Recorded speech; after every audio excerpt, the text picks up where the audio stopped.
Alain Finkielkraut, vous êtes à la fois philosophe, écrivain, et cette qualité de philosophe justifie un peu ma première question. Quel est votre rapport personnel au sport? Vous êtes pratiquant, spectateur? En tout cas, ce n'est pas un rapport d'abord philosophique. Le sport fait partie, depuis toujours, des divertissements que j'aime. C'est mon père qui, dès que j'ai eu 8 ou 9 ans, m'a amené voir les matchs de football. Il était supporter du Racing. Nous allions de la gare de l'Est à la République. Nous prenions un car d'autobus pour les supporters jusqu'au Parc des Princes. Et j'ai donc découvert le spectacle sportif très jeune. Et je l'ai énormément apprécié. Je me souviens aussi que je passais du temps à la maison à écouter certaines retransmissions de football à la radio. Et dans mon bain, je prenais le pommeau de la douche et je parlais très vite, imitant en cela les commentateurs style Georges Briquet. Vous voyez, c'est très ancien. Et puis, j'ai un peu fait de sport. J'ai joué en colonie de vacances, dans la cour, au football. J'ai joué au handball aussi au lycée, lorsque j'étais en 4e et 3e. Et puis, j'ai continué, mais simplement pour le plaisir, jamais dans un club, à jouer au football jusqu'à 45 ans à peu près, au Parc de Sceaux avec des amis. Et puis, il m'arrive encore, l'été, de monter sur un beau vélo de course et d'essayer de pédaler, de grimper les côtes du Luberon. Voilà. Donc, avant toute réflexion sur le sport, j'ai aimé à la fois regarder des matchs ou des courses cyclistes, et puis aussi, dans la mesure de mes faibles moyens, pratiquer un peu certains sports. Alors, entrons dans le vif du sujet. Est-ce que le sport vous semble être aujourd'hui encore un jeu, en tout cas le sport spectacularisé? Oh, je pense qu'il y a une dérive du sport depuis un certain nombre d'années. Les gens qui sont les plus critiques disent le verre était déjà dans le fruit, le spectacle ne pouvait jamais donner autre chose. Personnellement, je ne serais pas aussi sévère et j'aurais d'autant moins de raisons de l'être que malgré tout ce que je vois et ce que j'apprends, j'aime encore regarder les matchs, j'aime encore aussi regardez certaines étapes du Tour de France. Les scandales à répétition ne m'ont pas découragé. Je suis désolé de voir l'argent, si vous voulez, corrompre le football, ou en tout cas porter atteinte à l'incertitude du sport en créant une inégalité infranchissable entre les clubs. Et en dépit de tout cela, il y a quelque chose en moi qui reste attiré par ce spectacle. Mais force est de constater que les choses vont de plus en plus mal et que le sport ne se ressemble plus. Le sport, c'était une école de la forme, une école le sport faisait partie du processus de civilisation, c'est-à-dire de contraintes internes. On se défoulait, mais à l'intérieur d'une règle extrêmement précise. Et on savait aussi conjuguer la rage de vaincre avec l'art de perdre. La qualité sportive par excellence, c'était le fair play. Aujourd'hui, cela existe de manière furtive. On est toujours très heureux de voir, par exemple, un joueur de tennis applaudir le cou d'un adversaire avec sa raquette. On est très heureux, et c'est de plus en plus rare, de voir un footballeur à qui l'arbitre vient d'accorder un penalty, dire à l'arbitre qu'en fait, il n'y a pas faute. Ces moments-là sont pour chaque spectateur des moments bénis, mais évidemment, ils disparaissent complètement du sport contemporain. Les enjeux sont trop grands, les sommes dépensées trop fabuleuses. Le sport, c'est devenu l'espace de la victoire à tout prix, et la forme tend à disparaître. Les joueurs de tennis, aujourd'hui, s'applaudissent eux-mêmes de leurs bons coups, se vautrent hystériquement sur la pelouse à la fin d'un jeu, d'un set ou d'un match.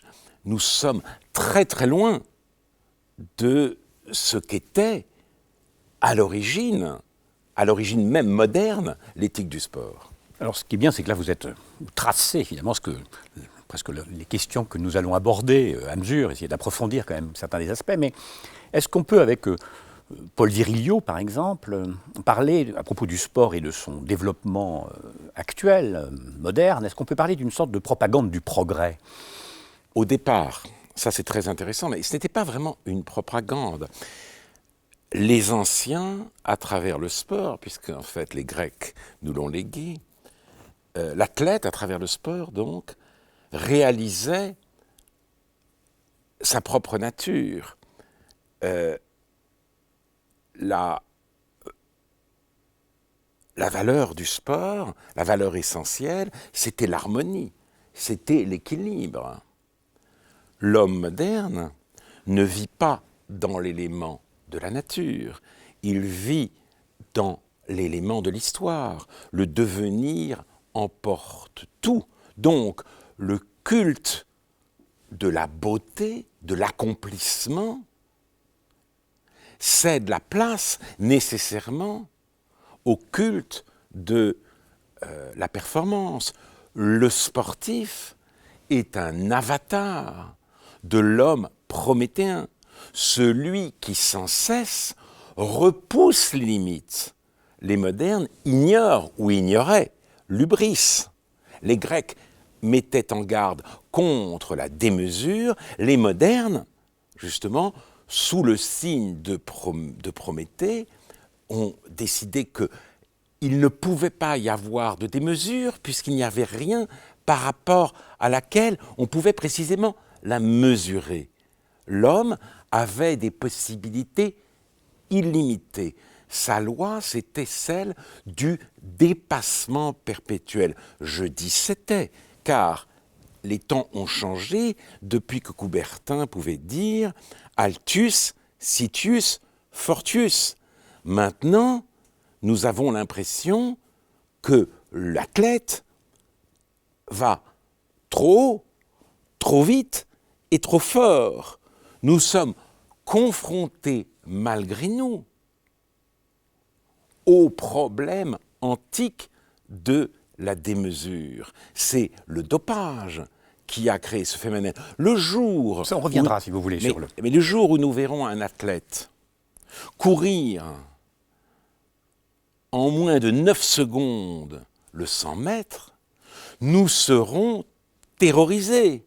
Car au lieu, si vous voulez, de faire progresser l'humanité, nous aurons le sentiment que par toutes sortes de manigances obscures, il est entré dans le post-humain. Voilà la peur qui nous saisit aujourd'hui, que les athlètes deviennent, sous nos yeux ébahis, les cobayes de la post-humanité. Alors ça, ce sont des aspects aussi que nous allons aborder un petit peu après. Pour l'instant, puisqu'on parle du sport qui ne serait plus un jeu, j'ai envie de vous citer ces 2-3 lignes d'un auteur assez tranché en la matière, qui est Jean-Marie Brome, et qui parle d'une politique d'encadrement pulsionnel des foules, un moyen de contrôle social qui permet la résorption de l'individu dans la masse anonyme, c'est-à-dire le conformisme des automates. Oui, je connais bien ces critiques, Jean-Marie Braume, Perelman, Michel Caillard. D'ailleurs, très souvent, ils m'envoient leurs livres ou leurs articles. Il m'est arrivé d'inviter l'un ou l'autre à France Culture, à l'émission Réplique que j'anime. Je ne suis pas convaincu par leur radicalité. Si vous voulez, j'ai eu des expériences très agréables au Parc des Princes. Je crois qu'ils sous-estiment vraiment l'élément ludique. Les gens, certes, alors bien sûr, je ne parle pas des supporters totalement fanatisés qui veulent en découdre avec les supporters de l'équipe adverse. Je parle quand même de la grande majorité des gens. Ils viennent là pour s'amuser. Ils chantent. En Angleterre, c'est absolument fascinant. Les spectateurs chantent tout le temps.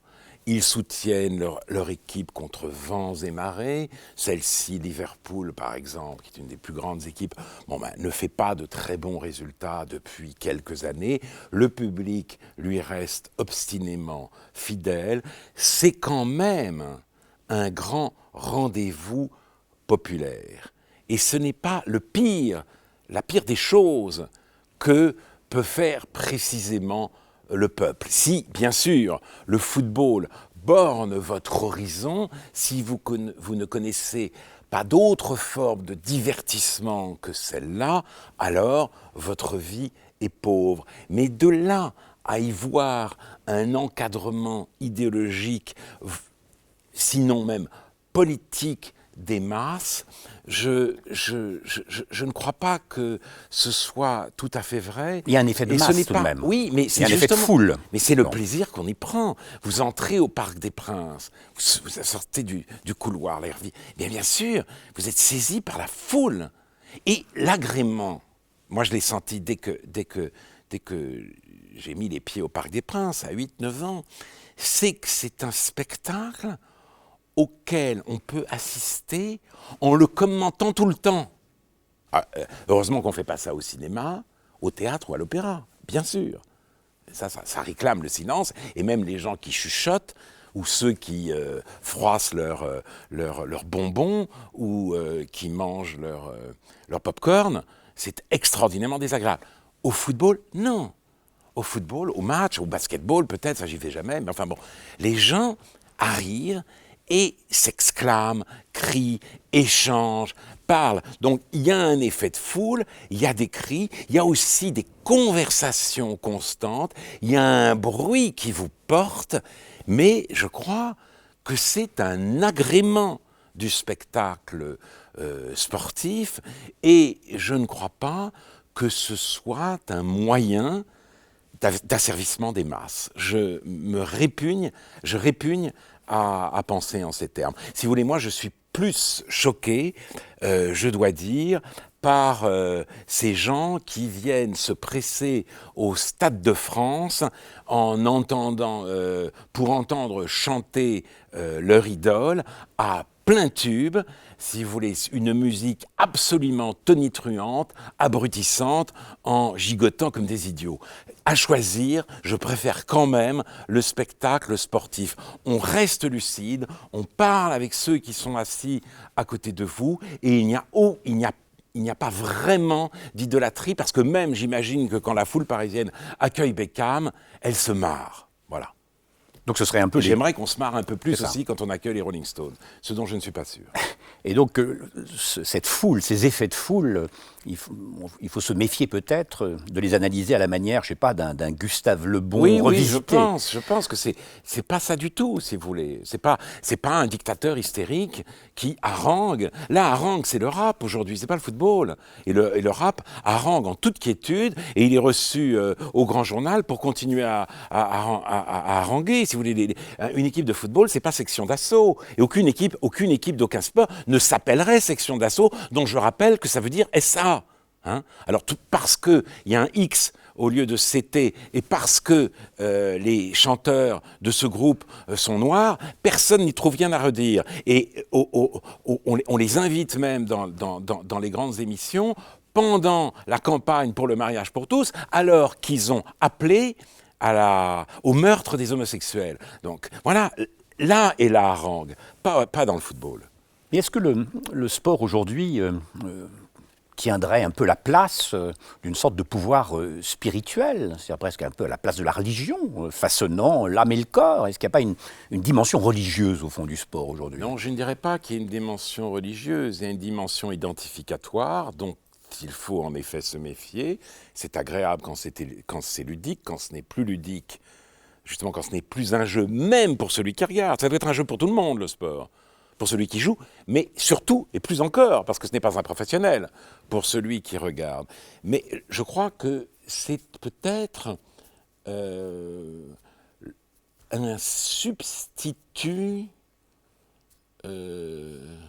aux appartenances dans une époque mondialisée.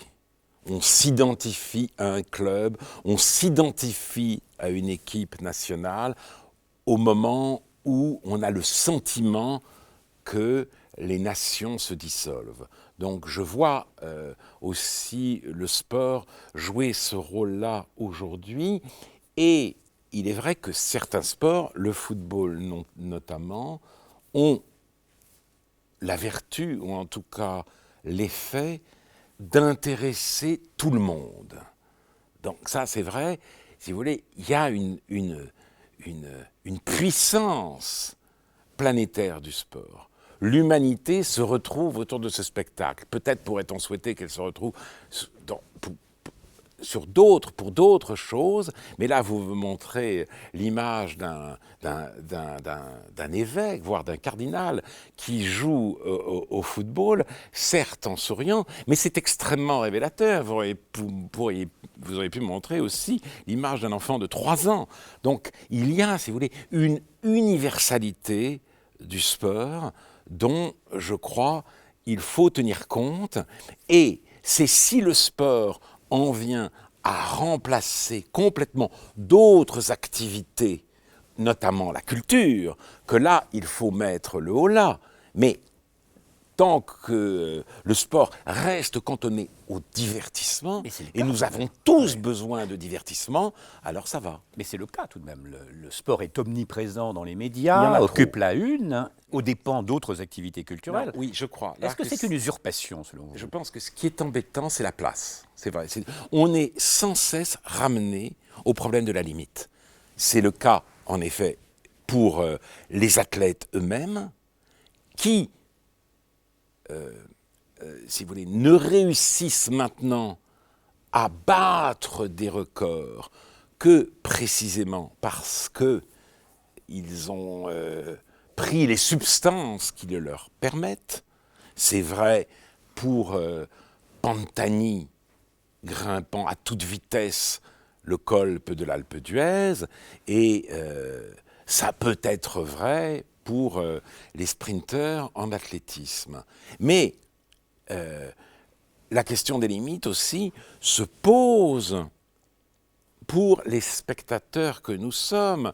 Je reviens toujours à mon enfance, avec le risque d'avoir un côté c'était mieux avant, mais il est vrai que les retransmissions de matchs étaient rares. Je me souviens notamment de la musique de Berlioz qui annonçait l'Eurovision en football. Et donc là, je venais regarder la télévision, mon père me permettait de me coucher un peu plus tard, c'était extraordinaire, et c'était pour certains matchs de la Coupe d'Europe, où il n'y avait pas d'épreuve de poule en plus. Maintenant, vous avez à la télévision les championnats, le championnat national et les autres. Donc, pour peu qu'on aime en football le jeu à l'anglaise, qui est beaucoup plus généreux que le jeu à la française, on se surprend à avoir une équipe favorite, que ce soit Liverpool ou pour les Français le plus souvent Arsenal, et hop, on se retrouve scotché pour ces matchs-là. Il y a la Coupe de France, il y a la Coupe de la Ligue, et il y a maintenant tous les matchs de Coupe d'Europe. Donc, quelqu'un qui s'intéresse au sport peut effectivement avoir sa semaine presque intégralement prise par les matchs. Et il peut, justement, tout d'un coup, sombrer, sans s'en apercevoir, dans une espèce d'addiction débilitante. Après, le matin, il lit l'équipe, et il n'a plus d'autre horizon, plus de temps pour la lecture, plus de temps pour lever la tête, plus de temps pour la conversation avec les amis. Et là, justement, la démesure règne. Il succombe lui-même à l'hubris du spectateur, et c'est extrêmement grave, mais le risque est grand de nos jours, oui. Alors là, on est en train, au fond, de parler aussi de la transformation du spectacle sportif, qui encore, pour reciter Virilio, on a une véritable naissance d'une communauté nouvelle, hein, qui est une communauté des émotions. Il parle notamment de mondialisation des affects, hein, d'un communisme des affects.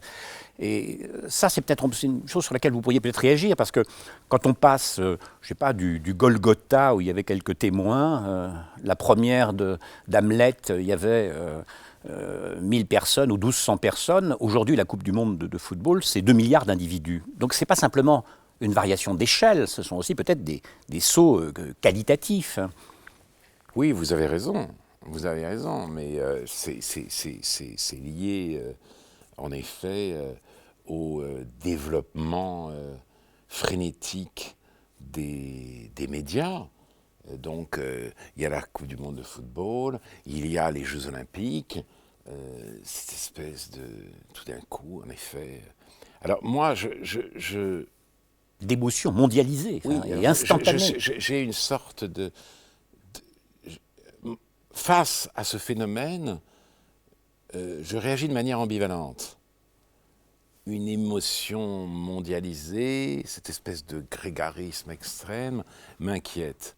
Mais en même temps, l'idée que l'humanité tout entière puisse à un certain moment vivre la même chose, j'en suis, si vous voulez, assez touché. Je dois le reconnaître. Je me dis, ben oui, voilà. Tout d'un coup, une solidarité naît entre tous les êtres humains. Nous nous intéressons tous à la même chose au même moment. Il est tout à fait. En plus, ça ne dure pas énormément. Le sport, et c'est dans le sport que les choses prennent les proportions les plus énormes, mais on a appris, on peut aujourd'hui assister dans plusieurs capitales d'Europe, et à mon avis, la chose va se répandre, à des représentations d'opéra qui sont données par exemple à New York, le Parsifal, au Metropolitan, et dans plusieurs cinémas européens au même moment, le spectateur peut aller les voir. Donc cette mondialisation, peut-être, n'en est-elle qu'à ses débuts, et peut-être ne profitera-t-elle pas exclusivement au sport. Si tel est le cas, s'il y a une émergence de l'universel, très bien, mais cette communauté d'émotions, elle se substitue à des communautés d'intérêt sur lesquelles reposait jadis la politique. Est-ce que cette communauté d'émotions peut former ou constituer un lien durable à pas, puisque vous parlez d'un lien... De toute façon, qu'un lien durable, je ne suis pas sûr qu'il soit possible de le constituer. Nous vivons quand même dans le monde de la pluralité humaine, et d'ailleurs même, vous dites communauté des émotions, mais il est vrai que chacun, si vous voulez, vibre pour tel ou tel athlète représentant son club ou sa nation. Donc il ne s'agit pas simplement de vibrer en même temps pour la même chose. Il s'agit aussi d'un spectacle agonistique pour le spectateur, mais dès lors que cette confrontation se vit sur le mode ludique, je ne vois pas le mal.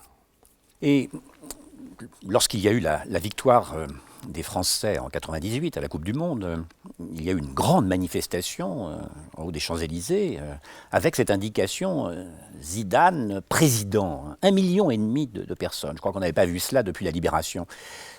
C'est à la fois évidemment très encourageant de dire bon c'est très bien d'honorer un grand. Là, je pense que c'était affligeant. Parce voilà. que, encore une fois, le sport n'est pas resté le sport. J'ai assisté à cette coupe, j'ai vu un ou deux matchs d'ailleurs au stade. Je crois que j'ai vu France-Croatie au Stade de France et j'ai vu,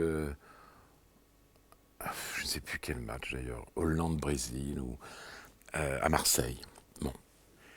Et puis, j'ai vu la finale à la télévision, j'étais très heureux de cette victoire, mais l'idée d'aller la célébrer sur les Champs-Élysées ne m'a pas traversé l'esprit un instant. Le bonheur du sport est forcément un bonheur fugitif. Bon, admettons et Zidane président. Et là, le Zidane président, mais... Une sorte d'assomption. Mais je crois que la France, à ce moment-là, est devenue complètement folle. Elle n'a pas, justement, su, prendre ce succès pour ce qu'il était. Il a fallu que les éditorialistes les plus sérieux eux-mêmes s'en emparent pour lui donner une signification idéologique. On n'a pas dit par hasard Zidane président, on ne l'a pas dit parce qu'il était un joueur d'exception, ce qui était vrai. Il a marqué 2 buts de la tête en finale, etc. Mais il a mieux joué encore en 2006, notamment contre le Brésil. Bon, on l'a dit quand même, parce que Zidane était d'origine algérienne et qu'il fallait faire passer la supériorité éthique, esthétique, technique et sportive d'une France black member sur les équipes ethniquement homogènes que la France avait battues. C'était totalement absurde. C'était faire preuve d'ailleurs d'une obsession généalogique chez ceux-là même qui nous disent aujourd'hui qu'il ne faut surtout pas faire de statistiques ethniques.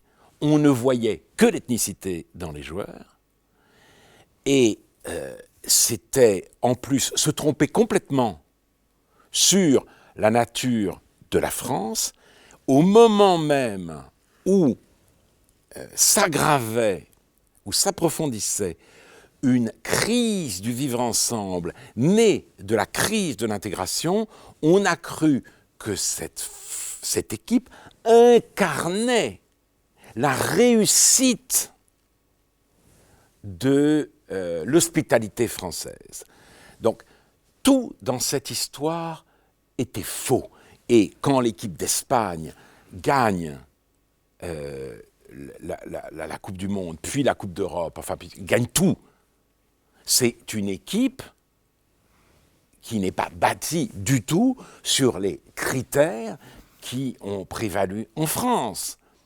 Or, je ne dirais pas qu'elle est meilleure parce qu'elle est plus homogène sur le plan ethnique, pas du tout, car ce serait évidemment, encore une fois, entrer dans des considérations qui n'ont rien à voir dans le sport. Il se trouve simplement que ces victoires infirment complètement le diagnostic complaisant apporté par les commentateurs qui n'ont pas su prendre un exploit sportif pour ce qu'il était, qui sont sortis de leur gonds en faisant sortir le sport de son cadre. Mais je reviendrai hier sur cette question du Black Bomber tout à l'heure.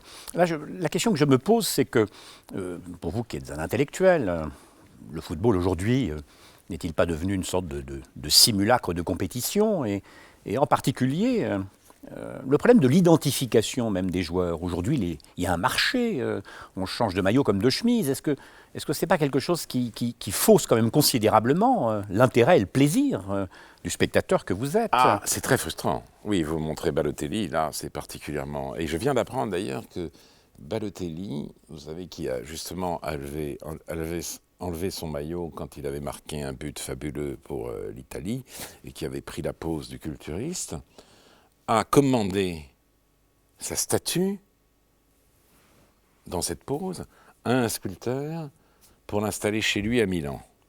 Là, on est au cœur de... Enfin, pas au cœur, parce que Balotelli est quand même un cas. Mais avec lui, si vous voulez, il pousse à son paroxysme la dérive actuelle du sport. Le football est un sport collectif et aujourd'hui, de plus en plus de footballeurs, excusez-moi l'expression, ne pensent qu'à leur gueule. D'où d'ailleurs leur attitude quand ils marquent un but. Les footballeurs se sont toujours embrassés, à la différence du rugbyman, qui s'embrasse depuis qu'il gagne de l'argent d'ailleurs. Je sais pas, c'est quand même curieux. Avant, le rugby, c'était quand même un sport curieusement pudique, curieusement sobre. L'ébriété affective a succédé à la sobriété avec la professionnalisation du rugby. En tout cas, les sportifs se sont toujours embrassés et c'était amusant, mais précisément, ils s'embrassaient. Ils s'embrassaient d'abord. Le type avait marqué un but, il levait les bras au ciel et immédiatement, il rejoignait ses équipiers pour qu'ils célèbrent ensemble ce but ou la victoire. Là, le joueur, c'est toujours le même balai, les autres s'approchent de lui, le joueur les repousse pour ensuite glisser sur la pelouse, se montrer dans toute sa force au public, afficher, exhiber son moi, ensuite seulement il consent à, si vous voulez, enlacer ses équipiers. C'est quand même un changement de mentalité très significatif, et il est vrai que beaucoup de grands joueurs passent très vite d'une équipe à l'autre, ce qui, pour un supporter, est extrêmement frustrant. Et d'ailleurs, les supporters ont quand même, justement d'ailleurs, eux-mêmes changent de mentalité, c'est-à-dire qu'au lieu de s'attacher à une équipe quelque peu enracinée, hein, eh bien, ils réclament même que le club achète les meilleurs joueurs afin de faire gagner des titres. C'est cela que les supporters réclament, pervertis qu'ils sont eux-mêmes par justement la marchandisation du sport. Et effectivement, c'est regrettable, mais vous voyez, et justement, je disais tout à l'heure qu'on était très heureux de voir un joueur faire preuve de fair play. Aujourd'hui, de même, on est très heureux que certains joueurs restent fidèles tout au long de leur carrière à une équipe. C'est le cas de Steven Gerrard, je crois, à Liverpool. Il n'aura jamais changé d'équipe. Il donne son âme à l'équipe de Liverpool. Mais en effet, c'est de plus en plus rare. Mais on ne peut pas ne pas aussi insister sur le fait que pour qu'il y ait compétition, il faut qu'il y ait des égaux. C'est ce que Paul Lyonnais soulignait. Aujourd'hui, on sait d'avance quelles seront quasiment les équipes finalistes. Donc, où est la compétition? Oui, bien sûr. Il y a quand même toujours des surprises, si vous voulez. Relatives. Oui, enfin, quand même, le Paris Saint-Germain, qui est une des équipes la plus chère d'Europe et du monde, donc aujourd'hui, a quand même perdu contre Reims, une équipe qui vient qui était encore en deuxième division l'année dernière. Donc l'incertitude règne encore, mais c'est vrai. Il y a des équipes qui sont conçues pour faire la Coupe d'Europe des champions, donc pour être au minimum deuxième ou troisième de leur championnat. Et il ne doit pas arriver que leur performance soit moins bonne. C'est vrai, c'est absolument décourageant. Donc cela peut relativiser évidemment la tension compétitive, mais j'ai envie de vous demander aussi, est-ce que la règle est encore possible à appliquer lorsque l'enjeu dépasse de très loin le jeu? Qu'est-ce qui est au cœur maintenant de la compétition sportive? C'est plus presque l'enjeu que le jeu. Oui, mais le sport ne pourra pas survivre si précisément les mafias s'en saisissent. Je crois que on le voit avec les paris sportifs. Ça, c'est une question de vie ou de mort pour le sport lui-même. Donc, nous verrons bien. Les matchs truqués sont de plus en plus nombreux. Les matchs truqués sont nombreux, mais en même temps, la police essaye de faire son travail parce que le trucage, c'est beaucoup plus grave que le dopage. Et là, en effet, si le football devient comme le catch, le football aura le sort du catch. Le catch, si vous voulez, c'est...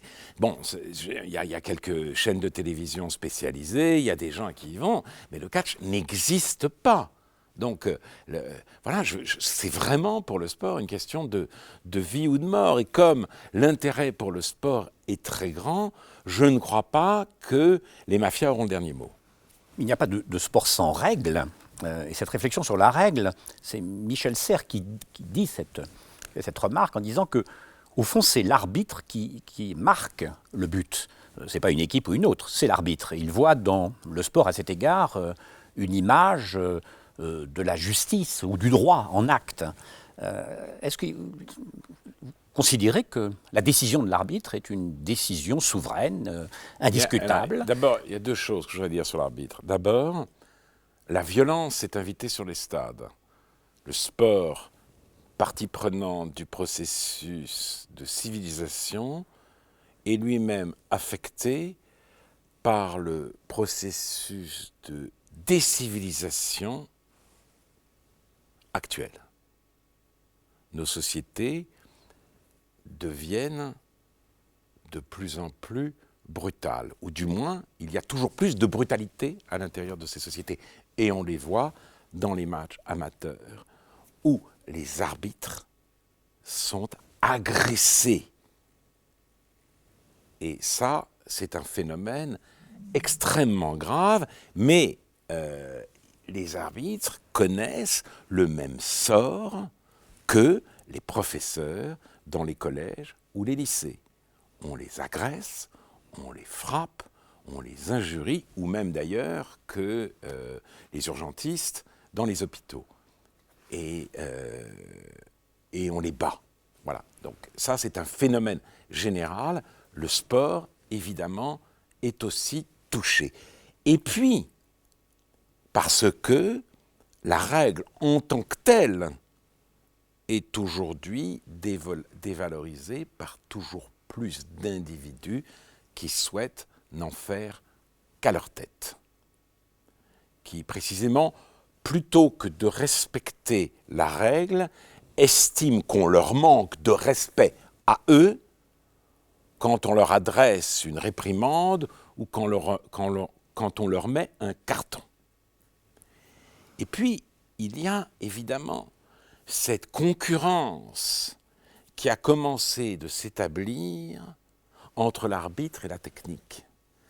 Autrefois, le public pouvait de loin juger que l'arbitre s'était trompé, mais il n'en était pas sûr. Il pouvait dire « moi, je pense qu'il n'y avait pas hors-jeu » ou « moi, je pense qu'il y avait pénalty ». Mais l'arbitre était toujours mieux placé. Alors on disait « bon ». Et même devant, mieux placé que le spectateur et que le téléspectateur aussi. Maintenant, avec les gros plans, avec le retour de l'image, l'arbitre peut être pris de plus en plus souvent en flagrant délit d'erreur. Donc, il est l'incarnation de la règle, Mais au-dessus de lui, la technique fait de nous des dieux.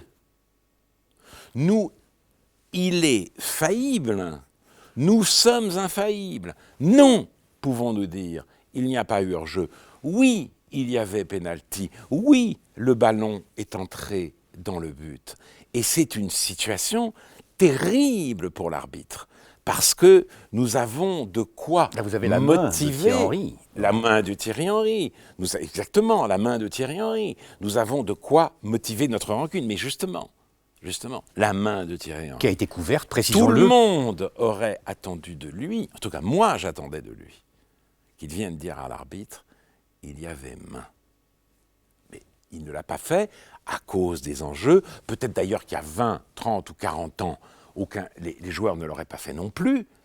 Mais là, ça a été terrible, et ça a été d'autant plus terrible que tout le monde l'a vu, que l'image est repassée en boucle et en gros plan, que c'était... Voilà. Couvert par l'entraîneur, couvert par le président de la Fédération française. Il n'y avait rien de furtif, et l'attitude de Domenech et du président de la Fédération à ce moment-là... Et le mot de Carla Bruni, pas vu, pas pris. Ont été... Oui, et ça je ne savais pas, mais j'avais oublié, mais l'attitude de... Vous le voyez là d'ailleurs. Oui, mais l'attitude de Domenech a été honteuse. Le joueur n'est pas un saint, il fait son métier de joueur. Le sélectionneur a un autre rôle. Il peut reprendre ses esprits, il n'est pas obligé de célébrer cette victoire.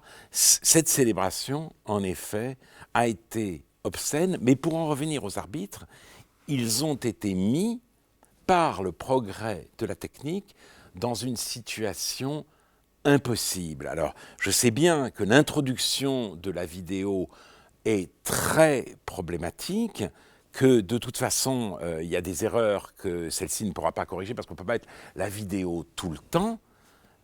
Reste que cette dissymétrie entre l'arbitre faillible et l'omniscience de celui du spectateur, cette dissymétrie devra être corrigée d'une manière ou d'une autre. Alors, dans le cas de Thierry Henry, il y a une tricherie évidente et qui peut être à certains égards scandaleuse. Il y a autre chose, c'est le fameux coup de tête de Zidane. Alors là, on peut prendre cela comme une sorte d'exemple ou d'illustration de la délinquance sportive, ou bien on peut faire nôtre un commentaire que faisait Baudrillard, je vous le lis, Baudrillard qui parle d'un acte fulgurant de disqualification, de sabotage, de terrorisme, un acte qui brise le rituel d'identification planétaire, qui brise la cérémonie nuptiale du sport et de la planète. Comment vous interprétez ce geste? Vous savez, moi, la symbolique du geste. Je suis un lecteur admiratif de Baudrillard, mais je n'aime pas le voir employer le mot terrorisme de manière positive. Or, il l'a toujours fait, et je trouve ça malheureusement assez regrettable. Et je pense qu'il est allé trop loin dans l'interprétation, car Zidane a donné ce coup alors que l'action se déroulait tout à fait ailleurs. Et lui, il avait un côté pas vu, pas pris. C'est-à-dire qu'il règle son compte à Materazzi tout simplement parce que celui-ci, comme il dit, a insulté sa sœur ou sa mère, ce qui est une phrase totalement absurde, parce que s'il lui a dit, je sais pas quoi, motherfucker, bon, c'est pas sa mère ou sa sœur, c'est une injure totalement stéréotypée, donc la réaction était absolument stupide. On ne peut pas prendre une injure stéréotypée comme quelque chose de dirigé contre sa propre famille. Et puis, il a eu le réflexe de lui donner un coup de boule à un moment, encore une fois, où l'arbitre était pris ailleurs. Mais, bon, voilà, l'arbitre de touche a averti l'arbitre, il a regardé la vidéo, ce qu'il n'avait pas le droit de faire d'ailleurs, et à ce moment-là, il a choisi, en effet, d'expulser Zinedine Zidane, et la France a perdu la Coupe du Monde alors qu'elle dominait l'Italie, que c'était une très belle équipe, et que, évidemment... Mais là, Domenech a eu raison. Domenech a eu raison, il a dit que ce geste était regrettable et impardonnable. Et les intellectuels, je trouve, se sont ridiculisés en essayant de chercher à ce geste une sorte de signification majestueuse. Il a fait ceci, cela, il a voulu, il ne supportait pas le triomphe. Non, non, non, non, non. C'est juste un geste idiot au mauvais moment par un joueur qui avait toutes les qualités, sauf qu'il était bêtement susceptible. Voilà, c'est tout. Et quand on pense qu'on a construit une sculpture du coup de boule pour célébrer ce geste, quand on pense que Jamel Debbouze a fait de Zidane, si vous voulez, le représentant de la rébellion antiraciste, les bras vous en tombent des mains. Non, Materazzi s'est mal conduit vis-à-vis de lui, mais le grand joueur qu'il est aurait quand même pu s'abstenir, et je refuse d'aller plus loin. Et remarquons aussi tout de même que Zidane, quelle que soit l'importance et la grandeur du joueur, c'est un personnage qui est devenu purement spectaculaire. C'est-à-dire, on se demande où est le football encore, où est le jeu. C'est un personnage qui est à la mesure, au fond, de cette société spectaculaire. Oui, bien sûr. Enfin, en même temps, il se cherche, il voudrait bien être sélectionneur, il ne sait pas s'il en a la capacité. Et il collectionne les publicités. Et ça, c'est quand même le destin assez pathétique de ces très grands joueurs immensément riches qui, évidemment, font fructifier leur pactole, mais qui ne savent pas quoi faire d'eux-mêmes. Je veux dire, ils ont connu une gloire mondiale jusqu'à 32 ou 33 ans, et leur vie est finie quand elle commence. Je pensais au film Zidane, que vous avez peut-être vu, avec ses 17 caméras. C'est-à-dire un personnage qui est totalement, je dirais, résorbé dans l'image multiple. C'est le joueur de l'ère postmoderne. Mais c'est le joueur de l'ère postmoderne, mais c'est évidemment, un joueur n'est joueur que jusqu'à 33 ou 34 ans, et il ne fait rien dans sa vie de sportif pour se préparer un avenir vraiment intéressant, parce que précisément, il n'a rien d'autre dans le football, dans sa vie, que le football. Alors, de temps en temps, il est consultant, mais il est trop grand pour être seulement consultant. D'autres, comme Lizarazu et Dugarry, sont consultants, mais enfin, quel destin quand même! On a envie de leur dire, il y a autre chose dans la vie, mais ils sont incapables de le voir. C'est à la fois un grand joueur et en même temps il a pivoté dans cette ère de dissolution au fond de l'individualité qui est cette spectacularisation. Oui, mais peut-être est-ce difficile à ce degré de célébrité de résister. Il faut avoir une force intérieure pour se retirer avec plaisir du monde des apparences. Tout le monde n'est pas Benoît XVI. Tout le monde n'est pas capable justement d'abdiquer. Alors on dit il est vieux, il a fait ça. Mais non, il était content, Benoît XVI. Il était content de renoncer parce que les apparences le fatiguaient. Il n'aimait pas ça. Il préfère jouer du piano, il préfère méditer, il préfère écrire. Il est délivré pour le restant de ses jours du poids des apparences. Or, le problème, c'est que les sportifs, eux, ne sont pas délivrés, ils en sont orphelins. C'est une remarque intéressante. On passe de Zidane à Benoît XVI. Peut-être que Benoît XVI est le dernier des papes de l'individualité. On aura peut-être un pape spectaculaire pour on en a eu un avec Jean-Paul II, qui était un grand pape, mais qui était un pape qui était une star. Et Benoît XVI souffrait justement de sa starification. Son sourire timide, pathétiquement timide, en témoignait. J'aimerais qu'on aborde, concernant la question sportive, un sujet qui vous est cher, qui est celui de l'incivilité. On peut revenir à cette incivilité et l'aborder de façon comparative, c'est-à-dire en pensant à l'ère Platini, que vous évoquez parfois comme étant une ère bénie et un peu passée. Oui, ben, l'ère Platini, oui, c'était un moment très différent, en tout cas. Alors bien sûr, je fais partie de ceux qui se souviennent du match France-Allemagne en 1982 et de l'agression de Schumacher contre Battiston. Une agression non sanctionnée par l'arbitre. Ça, c'est quand même un moment de football inimaginable, parce que le coup était extrêmement violent et le désir de faire mal était évident. C'est-à-dire, c'était exactement comme dans le football américain. On l'apprend aujourd'hui. Hein. Il y a des entraîneurs de football américain qui désignent des joueurs adverses en disant « cela, il faut les casser avant la mi-temps ». Bon, enfin, un entraîneur de la Nouvelle-Orléans qui a été suspendu depuis. Mais enfin, et puis il y en a maintenant qui se suicident à 50 ans tellement ils ont de problèmes neurologiques après tous les coups qu'ils ont pris. Bien, alors le football, c'était pas ça. Sauf que Schumacher a joué au football américain dans une finale ou dans une demi-finale de championnat du monde de football européen. Et en toute impunité. Cette impunité nous a désolés. Je me souviens du lendemain matin à Paris. Les gens faisaient vraiment grise-mine. Hein. Les gens étaient malheureux. On n'était pas prêts à faire la guerre à l'Allemagne. Mais vraiment, à nouveau, il y avait un côté... Les Boches, ça suffit quand même. Ils recommencent. Mais l'incivilité, Schumacher, il avait quelque chose de Boche, d'incivilité. Mais les joueurs français ont réagi à ce moment-là avec une très grande dignité. Platini a accompagné Battiston sur une civière. Et puis, ils ont repris le match qu'ils ont perdu. Et puis voilà, ça c'est fini. Là, évidemment, la différence, c'est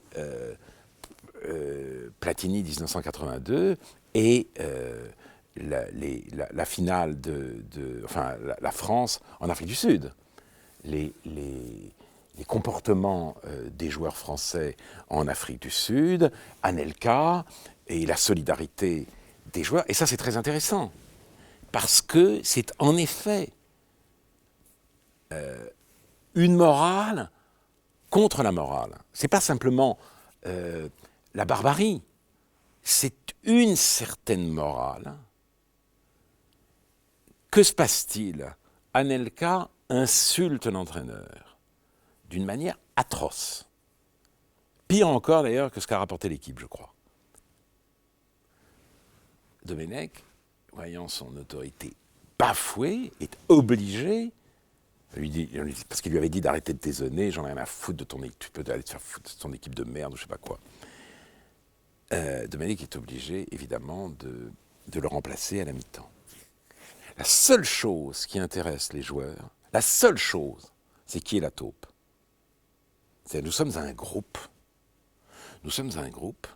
Dans ce groupe, nous devons être solidaires. Et il y en a un parmi nous qui est un traître. Et c'est celui-là qu'il faut exclure. C'est celui-là qu'il faut lyncher. L'injure n'a aucune importance. Et cette une morale mafieuse, hein, dites-vous. Cette morale de groupe, c'est la morale mafieuse. C'est aussi, faut-il le dire, la morale des cités. C'est la morale qui fait que le bon élève est traité de bouffon. C'est une morale qui est en train de gangréner une partie du pays et qui met en péril, évidemment, le vivre ensemble. Et c'est cette morale-là qui a triomphé si stupidement en Afrique du Sud avec l'incroyable grève du bus. Oui, là, oui, cette incivilité s'est invitée devant une France ébahie. Et là, vous voyez quand même que le supporter le supporter soutient son équipe. Et il est capable aussi d'en supporter beaucoup. Mais trop, c'est trop. Et le lien s'est rompu. Peut-être se rétablira-t-il si la France, avec panache, remporte le match à venir contre l'équipe d'Espagne, ou fait une trajectoire magnifique, parce qu'évidemment, la victoire est belle. Mais on sent que les Français ont du mal maintenant à se réconcilier avec une équipe qui, au lieu de représenter la France, reflète la France. Et au football, on aime à oublier, si vous voulez, les tracas, les difficultés. Or, on y est renvoyé avec cette équipe. Voilà. on croyait que le Black Mamba était la solution miracle. Là, on voit une équipe qui fait apparaître les fissures internes à notre société. Parce que Puis il y a un mépris de la France aussi, plus simplement. il y a un mépris de la France, mais les Français ont bien vu quand même quelle était la situation faite à Gourcuff. Et pourquoi devenait-il le bouc émissaire de cette équipe? Et puis, il y a aussi cette gêne qu'on éprouve, et qu'on éprouvait notamment pendant la Coupe d'Europe. Alors, Didier Deschamps essaie d'améliorer les choses, mais la France joue contre l'Italie, et l'on voit tous ces joueurs italiens, Balotelli compris, entonner l'hymne italien, mais comment dire, avec enthousiasme. La Marseillaise retentit, et il y en a 2 ou 3 qui boudent ostensiblement. Ce qui est le cas, là. Oui. Il boude. Ah ben, le cas, évidemment. Qui boudent ostensiblement. En l'occurrence, c'était Benzema et Ribéry. Alors, jamais, bouche vraiment fermée, l'air dégoûté. C'est aussi le cas de Salim Nesri, qui sur le banc, pendant la Marseillaise, consulte son téléphone. Et puis ceux qui chantent le font du bout des lèvres. Du genre, on obéit à la consigne, mais ça nous emmerde. Et évidemment, ça fait drôle. Alors on dit, oui, mais en 82, ils ne chantaient pas. Sauf qu'en 82, l'appartenance allait de soi. On s'en foutait. Tout le monde s'en foutait. Moi, je n'ai pas d'affection particulière pour la Marseillaise. J'aime cette hymne. Je ne pense pas que ce soit un hymne guerrier sanglant. Ça m'énerve de vouloir la transformer en une espèce de chanson bêlante et pacifiste. C'est une chanson révolutionnaire dans une période de guerre. Voilà. Bon. Mais cette particularité française... Mais il y a un côté... Il y a une déclaration d'hostilité. On sent une déclaration d'hostilité à l'égard de la France, de la part d'un certain nombre de joueurs qui jouent sous le maillot de l'équipe de France. Et comme tout le monde a en mémoire les matchs où la France affrontait l'Algérie, où la France affrontait la Tunisie, où la France affrontait le Maroc, en France, et où le public sifflait tous les joueurs, sauf les joueurs d'origine tunisienne, algérienne ou marocaine, eh bien, on se dit, il y a quelque chose qui ne va pas dans notre pays. Voilà. Donc il y a une particularité française, puisque en Italie, les joueurs chantent. Alors comment vous expliquez ça? Par la culpabilité coloniale? Par l'occupation? Je crois que les difficultés, maintenant, tous les pays européens les connaissent, mais en France, en effet, elles sont exacerbées. Et je ne sais pas par quoi l'expliquer. Est-ce qu'en effet, il y a un lien qui s'est tissé entre l'agressivité d'un certain nombre d'enfants ou de petits-enfants d'immigrés et un sentiment de culpabilité répandu dans la société, ce qui fait que cette agressivité se sent légitime?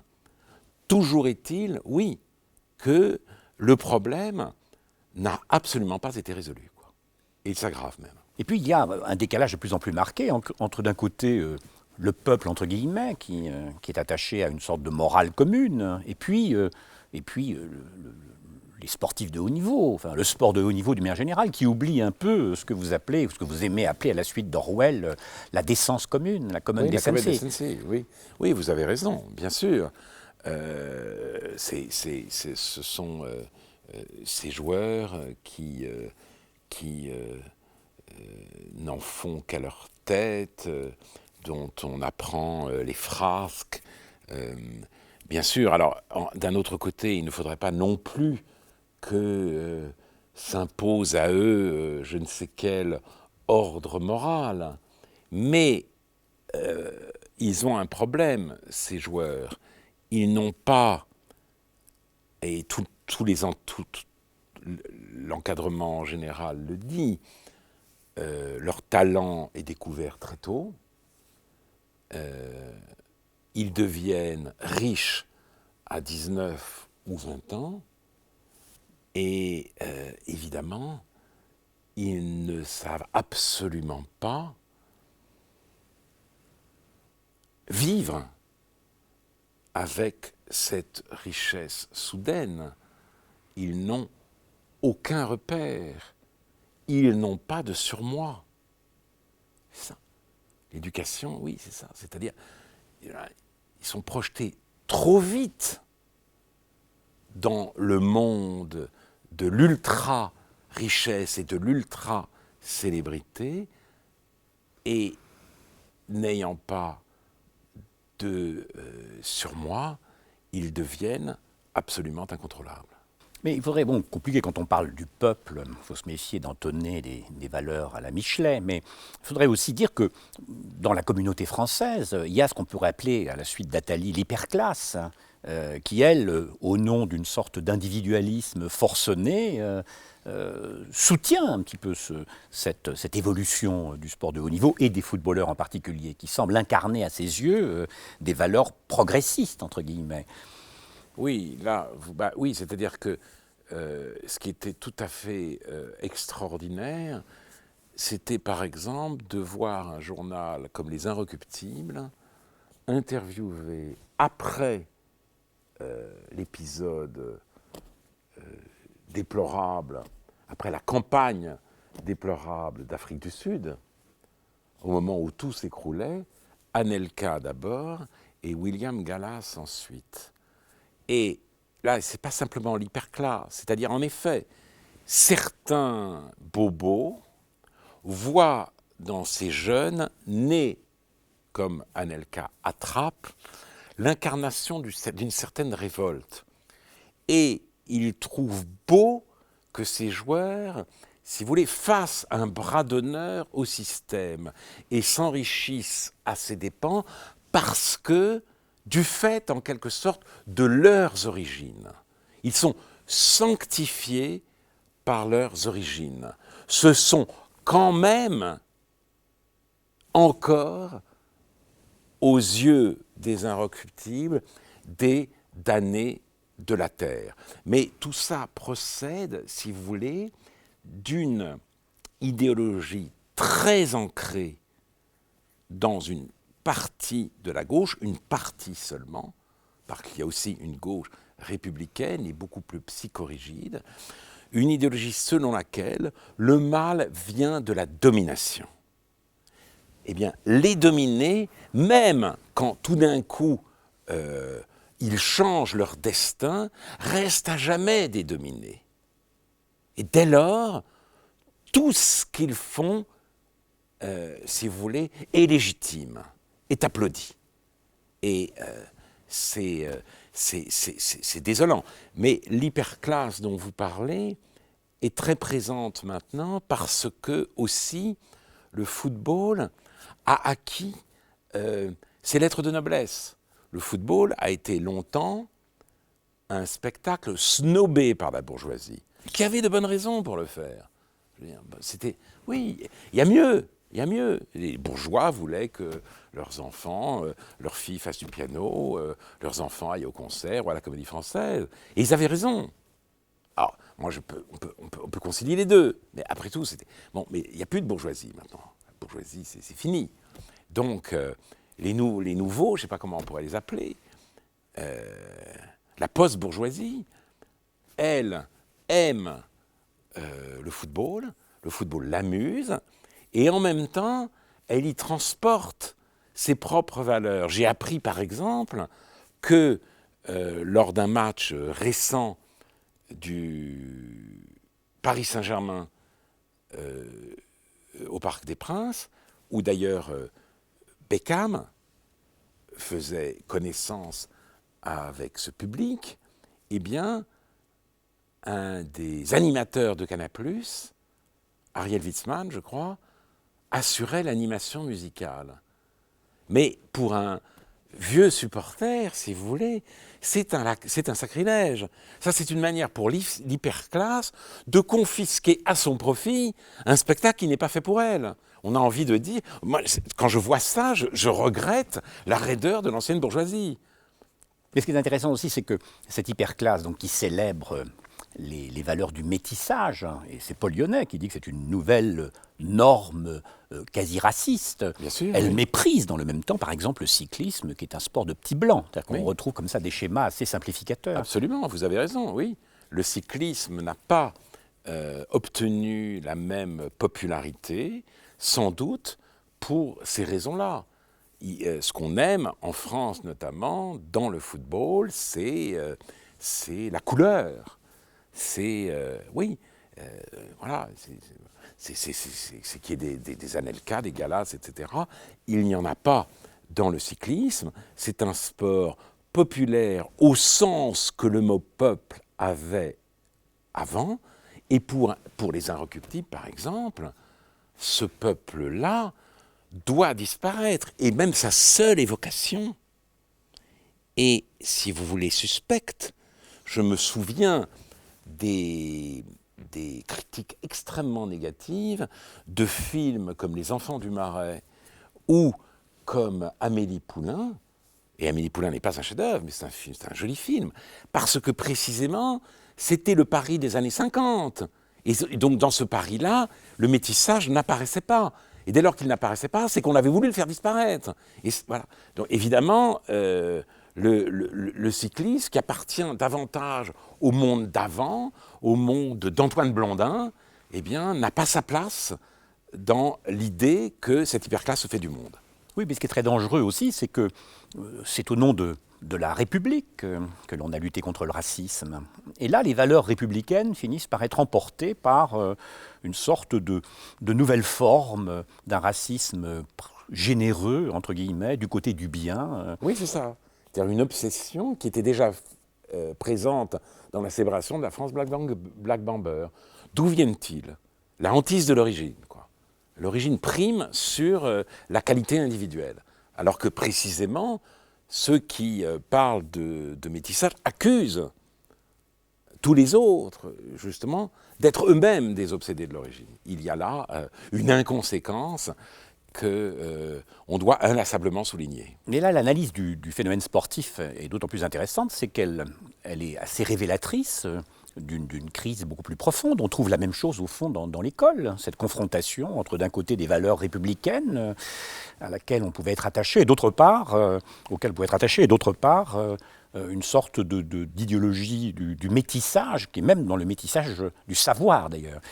Oui, vous avez raison, oui, bien sûr, oui, c'est vrai, puisqu'on veut métisser le savoir. Maintenant, les disciplines elles-mêmes ne doivent, si vous voulez, se combiner ensemble, se mêler, les professeurs doivent se rencontrer, la synergie s'impose. Heureusement, le sport est quand même protégé de ce genre de choses. On ne peut pas être à la fois sprinter et footballeur, et les carrières se font assez vite. Donc les barrières disciplinaires résisteront peut-être plus dans le sport que à l'école, ou en tout cas dans l'enseignement secondaire. Ce sont les mêmes qui souvent disent que les incivilités dans le sport, on exagère beaucoup, comme les incivilités à l'école, comme si elles n'existaient pas, que c'était uniquement un effet de prisme. Ah ben ça, bien sûr, de toute façon, la sous-estimation de ce problème est aujourd'hui de rigueur. C'est le travail du politiquement correct. Le politiquement correct, c'est ça. C'est nous dire que nous ne voyons pas ce que nous voyons, qu'il n'y a pas plus d'incivilité aujourd'hui qu'avant, que s'il y en a, c'est à cause de problèmes exclusivement sociaux, et que ce n'est certainement pas en faisant la morale aux uns et aux autres qu'on pourra arriver à les résoudre. Or, il faut se souvenir que le sport participe de l'éducation de l'être humain. C'est une formation, au sens d'ailleurs aussi d'un apprentissage de la forme. C'est donner forme à ses instincts, c'est donner forme à ses gestes. On retrouve Elias, là, et le bien processus sûr. de civilisation. Et c'est donc, au sens éthique comme esthétique du terme, le sport doit jouer ce rôle. Et souvenons-nous de ce que signifie le mot, ce que signifiait le mot. Être sport, c'était toujours justement accepter la défaite. C'est très exactement le contraire des qualités qu'on voit aujourd'hui se développer et dans la pratique du sport et dans le spectacle sportif. Donc on passe finalement de la censure extérieure Voilà, au contrôle une censure intérieur, intérieure. c'est ce que dit Norbert Elias, Oui, c'est ça, une cette censure photo. intérieure, oui. Et est-ce qu'on peut parler, vous avez tout à l'heure employé le terme qu'utilise, je crois, Renaud Camus, c'est de décivilisation. Comment c'est une sorte de destruction du processus de civilisation ou c'est la substitution d'un autre processus d'ensauvagement? Qu'est-ce qu'il faudrait dire? Oui, Renaud Camus parle d'ensauvagement, Renaud Camus parle de décivilisation. Comme vous le savez, il n'est pas écouté, mais en effet, les témoignages abondent et même surabondent. Aujourd'hui, je me souviens d'avoir entendu un professeur d'un lycée professionnel qui avait été frappé par un élève parce qu'il avait fait entre le système politique marocain et le système politique français une comparaison désobligeante pour le Maroc. Eh bien, ce professeur interrogé à la télévision a dit que son métier était devenu un sport de combat. Moi, j'ai passé l'agrégation dans les années 70. Je m'attendais à... Je savais que j'allais exercer un métier difficile, bien sûr, mais jamais je n'aurais pensé en ces termes. L'idée que l'enseignement puisse être un sport de combat était absurde. Il y avait, dans tous les lycées, un ou deux professeurs chahutés. C'était antipathique, ça faisait partie du folklore. Mais en plus, c'était très minoritaire. Ça se raréfiait d'ailleurs dans les années 70. Et ça n'avait... bon, voilà, personne n'avait cette crainte. Aujourd'hui, ce n'est plus une crainte, c'est un fait. Donc, on voit bien que la décivilisation est à l'œuvre. Et je veux dire, aujourd'hui, les internes dans les hôpitaux sont tenaillés par la peur. Donc, des choses qui nous paraissaient inimaginables il y a seulement 30 ans. Donc, bien sûr que nous vivons un processus de décivilisation et un processus de déculturation aussi. Et même ça, le sport en témoigne, car les sportifs de 82 savaient s'exprimer. C'était pas des orateurs, mais ils savaient s'exprimer. Ceux de 98 aussi. 2 ou 3 ou 4 d'entre eux, même plusieurs, sont, comme je le disais tout à l'heure, devenus consultants. Quand on écoute Ménez, quand on écoute Ribéry, je ne sais pas, Benzema, on est complètement atterré. Je veux dire, ils ne peuvent pas former 5 phrases.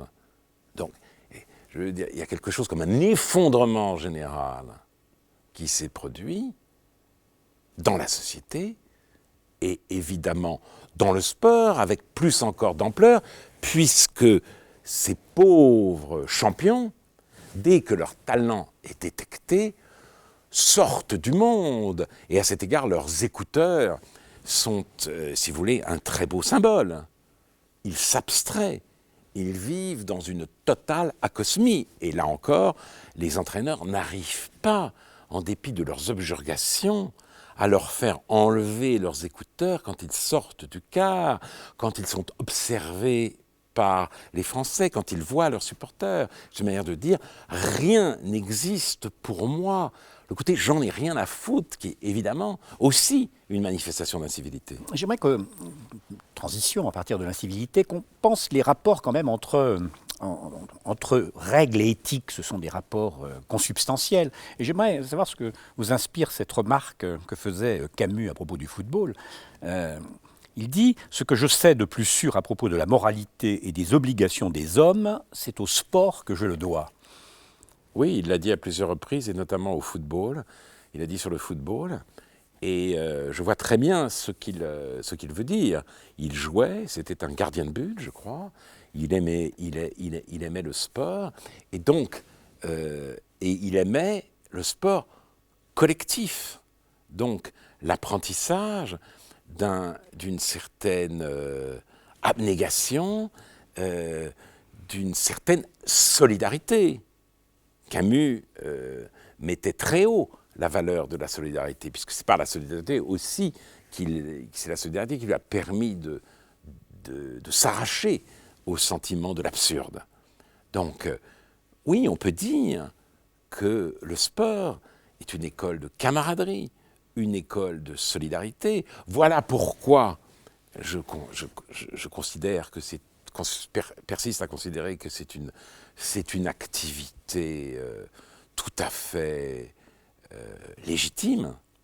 Mais évidemment, le sport professionnel se détache toujours davantage de ce modèle idéal, pour les raisons que nous avons énoncées tout à l'heure. Trop de sommes sont en jeu, trop de rivalité aussi, même dans le football, avec cette récompense du Ballon d'Or, qui est quand même tout à fait étrange, puisque c'est un individu et non pas une équipe. Donc l'individu lui-même pense d'abord à ses prestations avant de penser à l'équipe, quand c'est un immense champion, ce qui ne devrait pas être. Donc voilà, malheureusement, la phrase de Camus ne peut plus s'appliquer aujourd'hui au sport professionnel. Mais est-ce que l'idéologie du qui va gagner, qui est distillée à l'envi dans notre société, qui a pénétré évidemment le sport, etc., est-ce que c'est pas une idéologie au bout du compte assez dangereuse? Est-ce qu'elle ne remet pas en cause justement cette camaraderie dont vous parlez? Non, parce qu'il ne faut pas exagérer non plus, si vous voulez. Il ne faut pas non plus s'opposer opposer au sport une espèce d'irénisme. Bon, voilà, et les gens, il n'y aurait plus d'émulation, nous serions tous constamment égaux les uns aux autres. Non, il y a quelque chose d'agonistique dans le sport, les gens aiment la compétition, l'agone, c'est une donnée de la condition humaine. Bon, voilà, donc si Albert Camus jouait au football dans son équipe, il jouait évidemment pour gagner, certes en respectant les règles, mais il devait être très heureux le jour où il avait remporté la victoire et finalement très déçu le jour où en plus il avait encaissé des buts, lui le gardien. Donc non, c'est comme ces gens qui vous disent c'est terrible à l'école, c'est les notes. C'est affreux, il faut supprimer les notes, comme ça chacun évoluera selon son propre rythme, il n'y aura plus de comparaison entre les uns et les autres, mais l'humanité n'est pas faite comme ça quand même. L'humanité n'est pas faite comme ça. Oui, l'émulation, ça compte, et d'ailleurs l'émulation a toujours été une valeur républicaine. Et curieusement, aujourd'hui, au nom du combat contre la compétition forcenée qu'il peut y avoir dans le monde capitaliste, on remet en cause l'émulation à l'école, et c'est d'ailleurs toujours au détriment des défavorisés au nom desquels on parle. Parce que on n'a plus les moyens de les détecter à temps. Le niveau général s'abaisse quand précisément l'émulation ne fonctionne pas, et ce sont les fils de bonne famille qui, au bout du compte, arrivent à s'en tirer. Donc non, je crois qu'il est légitime de garder cet aspect, cette véhémence au sport. Et on se déchire au sport, on se fatigue, si vous voulez. Si on court en tous sens, c'est extraordinairement fatigant de jouer au football, même pour un amateur, c'est bien parce qu'il espère gagner. Si personne n'espérait gagner, si les buts ne comptaient pas, les gens ne joueraient pas, tout simplement. Oui, non, ce qui est important, c'est qu'aille de soi l'amitié, la cilia et l'agone. Bon, et la rivalité féconde, mais quand elle devient stricte concurrence, elle peut devenir destructrice. Alors, bien sûr, c'est toujours pareil. C'est une question de proportion, c'est une question de mesure. l'appétit de la victoire peut l'emporter sur toute autre considération, menée à la triche, à la violence, etc. D'où effectivement la nécessité d'instaurer des règles et de les faire respecter, d'où ce que nous disions du rôle en effet névralgique des arbitres, mais ne croyons pas qu'il serait possible, ni même souhaitable, d'éradiquer l'esprit de compétition de l'humanité. Il faut bien qu'elle avance, si vous voulez. La stagnation, c'est un certain idéal de bonheur, si vous voulez, mais l'humanité n'est pas comme ça. Mais cela pourrait se faire aussi par une éducation plus, entre guillemets, nominaliste, hein, c'est-à-dire qui conduise à une sorte de progrès sur soi, un accomplissement de soi. On parlait des Grecs tout à l'heure, Oui. et pas simplement un progrès sur l'autre, c'est-à-dire aussi cette sorte de rivalité dans laquelle on se perd. Et si vous faites une course, je ne sais pas, soit un sprint, soit même, je ne sais pas, 5 km, le fond, le demi-fond, etc., ben vous le faites avec les autres et vous voulez gagner. Alors bien sûr, vous faites le marathon de New York, d'accord. Vous faites le marathon de New York, c'est bien, vous allez à New York, vous en foutez de gagner. Si vous n'êtes pas éthiopien, vous n'êtes pas kényan, vous êtes ce que vous êtes, vous faites en 4h30, 5h, vous êtes content. Ça, c'est vrai, ça peut exister. Il n'empêche qu'il y a aussi un âge entre 15 et 30 ans, bon, là où on est dans la plénitude de ses moyens, ben, on rêve, même à son petit niveau, de monter sur la plus haute marche du podium. Et ce rêve n'a rien, si vous voulez, d'aliénant. C'est un rêve sympathique. Oui, sympathique, mais il y a aussi, il n'y a de science que du mesurable, comme disait Claude Bernard. L'ère de la mesure, l'ère de la quantification. Il y a là quelque chose qui constitue aussi une sorte de diktat, hein, aux dépens peut-être de la recherche de l'excellence, de la vertu, hein, dont parlaient les Grecs, de l'arrêté. Ah ben, on n'est pas dans le même monde, je le disais tout à l'heure. On n'est pas dans le même monde. On est dans un monde de la performance, avec cette idée nouvelle qu'il faut l'arrêter. Parce que l'humanité est arrivée au maximum de ses potentialités. Oui, les athlètes ont progressé, mais au 100 mètres, ils ne peuvent plus. Si vous voulez. Aucun athlète n'ira beaucoup plus vite que Usain Bolt. Ça, tout le monde le sait maintenant. Bon, il fera peut-être 1/100 de plus, etc. Un phénomène. Bon. Donc voilà. Et je vous dis, si tout d'un coup son record est battu d'une seconde, les gens seront terrifiés. Donc voilà, il faut tenir compte du fait que il y a une limite qui a maintenant été atteinte. Donc il y a l'homme nouveau qui se profile. Là, voilà, il y a le de cela. Donc il y a quelque chose ici, il y a un pivotement qui se profile à cause, en effet, de tout ce que l'homme est capable d'infliger à sa propre nature. Les Grecs pensaient l'homme comme nature, nous le pensons comme histoire et comme liberté, mais il est clair que cette liberté, nous la prenons maintenant, peut elle-même aller trop loin. Et cette confrontation au post-humain, c'était vraiment une confrontation qui menace une sorte d'anthropologie classique. Je crois que c'est Cyril Guimard qui souhaitait presque qu'on monte l'école moins vite. Oui, hein, oui. Donc il y a là quelque chose. Maintenant. Il y a quelque chose d'intéressant. Puisque le slogan est devenu trop fort, trop haut, trop vite, donc il y a une aspiration à ce que ça aille moins vite. Et d'ailleurs, je pense que quand les coureurs du Tour de France, courront un peu moins vite, monteront un peu moins vite l'Alpe d'Huez, les commentateurs seront soulagés. Ils diront, ça va mieux, le Tour va mieux, c'est vrai. Et Lance Armstrong a été très sincère quand il a dit, on ne peut pas gagner le Tour de France, cette fois, sans se doper. Mais là aussi, vous voyez, on est quand même dans une situation terrible, parce que Lance Armstrong a exercé un parrainage sur le Tour de France. Il a peut-être empêché, d'ailleurs, qu'une prise de conscience véritable ait lieu après l'affaire Festina. Mais en même temps, et ça, les gens ont du mal à penser les deux choses à la fois, c'était un des plus grands champions de tous les temps, si vous voulez. C'est ça qu'il faut affronter. On dit c'est un tricheur, d'accord. Mais pourquoi ? L'une des raisons, il y en a sans doute beaucoup, mais l'une des raisons pour lesquelles il est passé aux aveux, c'est qu'il voulait, naïvement, que sa suspension puisse être levée de manière à lui permettre de courir à 40 ans des triathlons.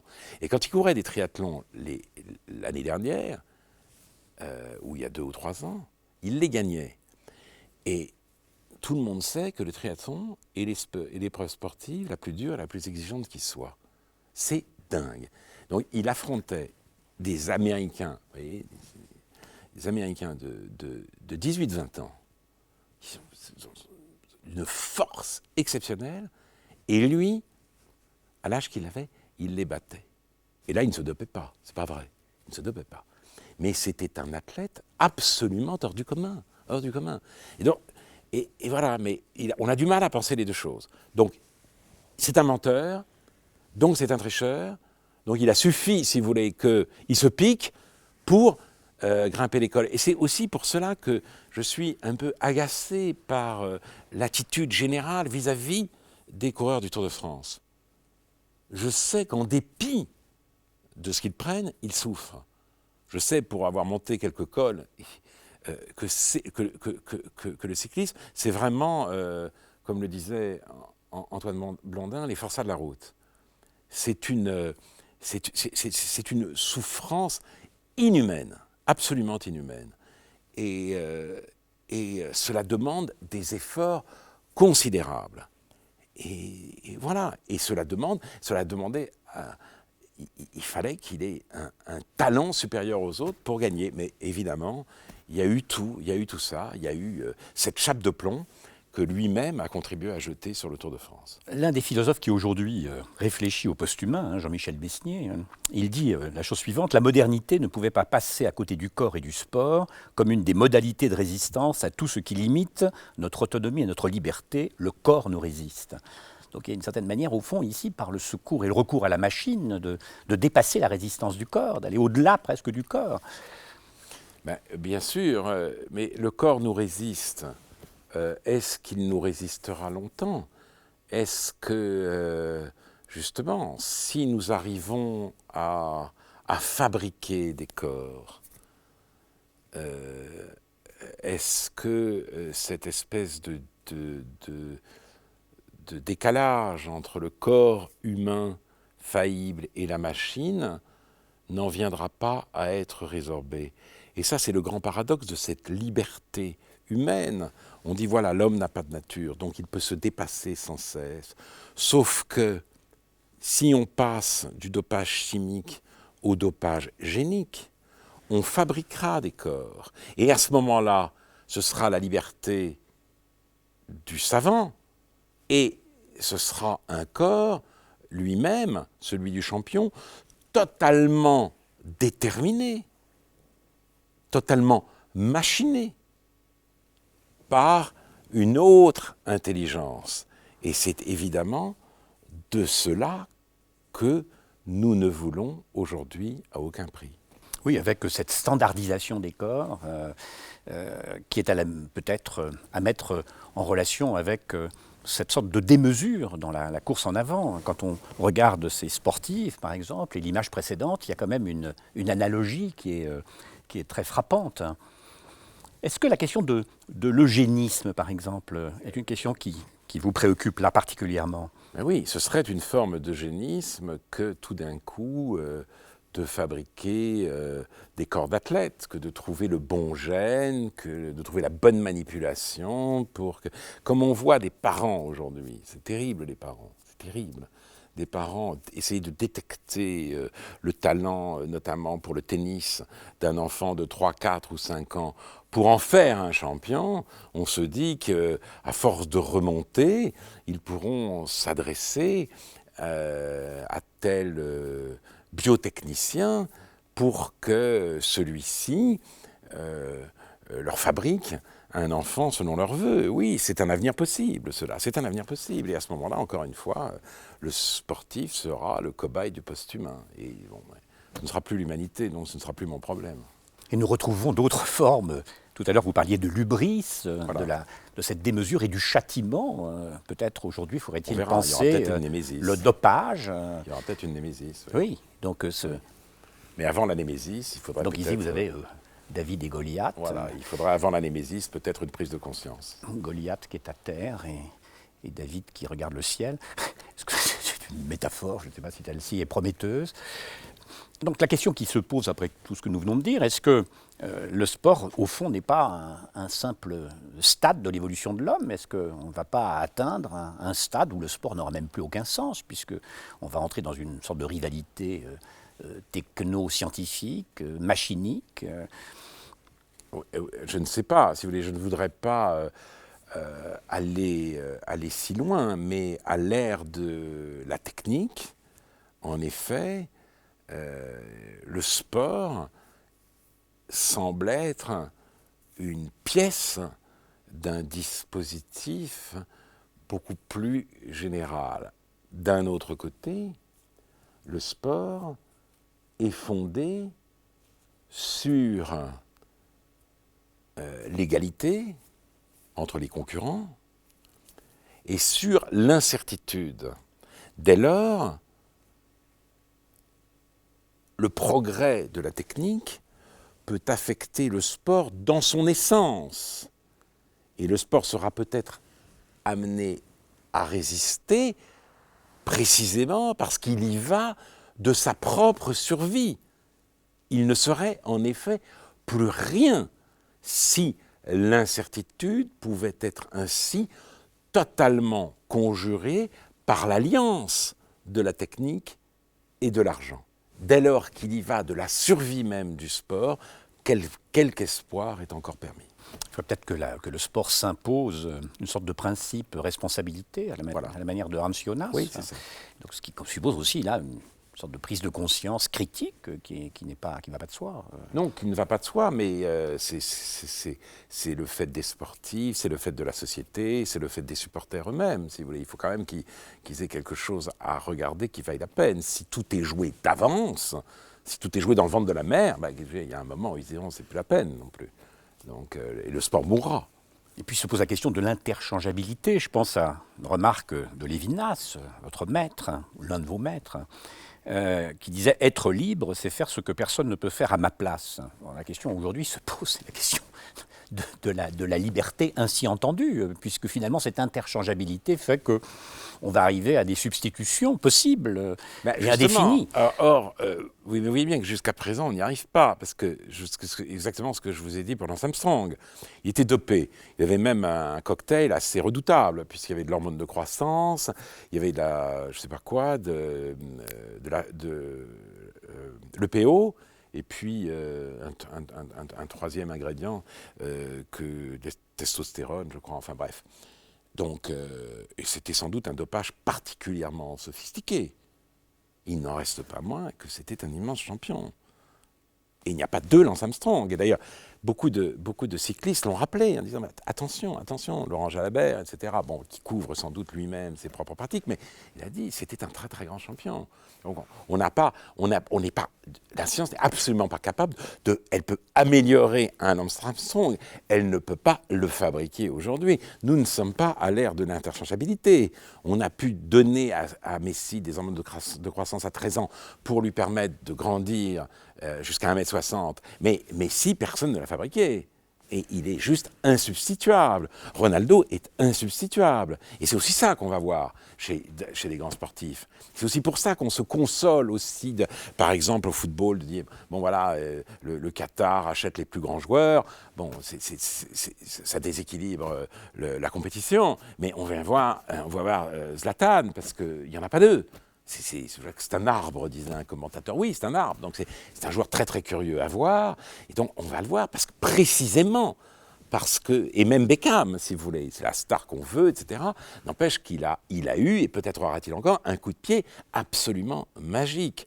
Donc le sport, c'est précisément, pour le moment encore, si vous voulez, le spectacle d'individus absolument différents. On est obligé d'aller les chercher très loin parce qu'il n'y en a pas d'autres. Hein, on va chercher Varane à Lens, etc. Il a 18 ans. Zidane dit il est extraordinaire. Mais pourquoi un joueur? Alors qu'il y a dans tous les centres d'entraînement, il y a des joueurs de foot qui jouent bien et le Real Madrid fabrique sa propre pépinière. Non, il a trouvé à Lens. Donc parce qu'on ne peut pas fabriquer un Varane. Donc on en est là quand même aujourd'hui. Ne diabolisons pas la science, mais non plus. Si Taine disait que la science s'achève dans l'art, aujourd'hui, nous en sommes loin tout de même. C'est-à-dire ? C'est-à-dire qu'aujourd'hui, le développement de la science nous semble tout de même menacer une certaine intégrité humaine et on ne peut pas ne pas être renvoyé à cette responsabilité particulièrement humaniste. Mais d'ailleurs, c'est un philosophe qui le disait, et qui le disait curieusement avec un philosophe que vous avez cité tout à l'heure, et qui le disait avec un optimisme très surprenant. Il s'agit de Michel Serres. De naturer, je veux dire plonger passive dans une nature qui signifie l'ensemble de ce qui naît ou va naître sans nous, nous devenons naturants, architectes et ouvriers actifs de cette nature. Naguère, Spinoza désignait Dieu comme causa sui ou cause de soi. Il se produisait lui-même puisqu'aucun créateur ne pouvait être pensé au-dessus de lui. Nous nous saisissons de cet attribut naguère divin, nous devenons cause opérationnelle de notre vie. Si tel devait être le cas, eh bien, ce serait en réalité une catastrophe. Sans doute, bien sûr, cela permettrait-il d'allonger la vie, mais alors, le sport, en tout cas, n'aurait plus aucune raison d'être. Et cause de notre vie, c'est en l'occurrence cause de la vie des autres. Et dès lors, ces autres seraient intégralement programmés. La nature, c'était aussi la garantie. On a opposé nature et liberté, mais dans la nature, il y avait une sorte de garantie du caractère improgrammable des êtres. Et c'est ce caractère-là que la science ou une certaine idée de la science remet en cause, et il vaut mieux envisager cette possibilité avec l'inquiétude de Hans Jonas qu'avec l'enthousiasme de Michel Serres. Et dernière question qui est d'usage dans cette série de regards sur le sport, c'est de revenir à la devise olympique. Que vous inspire-t-elle, Situs, Altus, Fortus? Que vous inspire cette trilogie? Elle m'inspire qu'elle a perdu aujourd'hui sa pertinence. On était pris dans la griserie du plus, et puis, à force de plus, on est saisi aujourd'hui par la peur du trop. Et donc, la nouvelle devise, que personne n'ose énoncer tout haut, c'est en effet trop vite, trop haut, trop fort. Et voilà. D'où cette nécessité, en effet, pour les modernes que nous sommes, de combattre notre propre prométhéisme parce qu'il est porteur d'hubris.